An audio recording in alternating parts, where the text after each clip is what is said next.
friends. Trucks are silly things. They rattle, bang and chatter to each other so much that they can never hear what their engine says. Even if they did, they probably wouldn't take any notice. They pushed Mavis into a lorry, and that made extra work for Toby and Percy while she was being mended. But on the other hand, perhaps they're not all bad after all. They did teach Bulstrode a lesson. See what you think. The author. The author and publishers are most grateful to Mr. George Berend for supplying the idea on which Toby's seaside holiday is based, and for his kind permission to use it. Mavis and the Lorry. Mavis is a diesel engine belonging to the Farquhar Quarry Company. She is in charge of the stone trucks at the quarry, and when Toby is busy or there are too many trucks for him to manage by himself, she is allowed to bring a loaded train down to Farquhar. She enjoys this because the journey gives her a chance to stretch her wheels. Besides, she sometimes finds it dull up at the quarry with no one to talk to but trucks.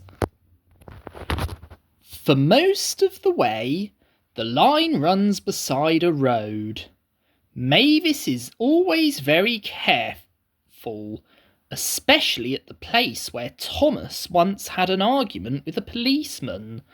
A road crosses the line here, and though there are warning signs, some of the cars and lorries come round the corner much too fast.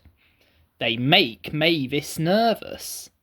"There'll be an accident one day," Mavis's driver often says as they pass the place, and she feels sure he is right.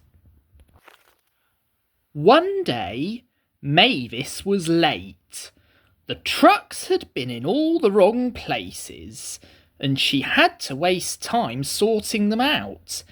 As she came down the line, she felt them surge against her. "Stop pushing!" she growled.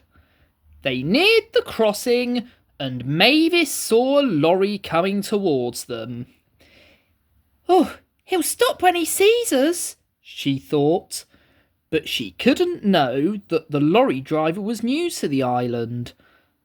The last thing he expected to see was a train.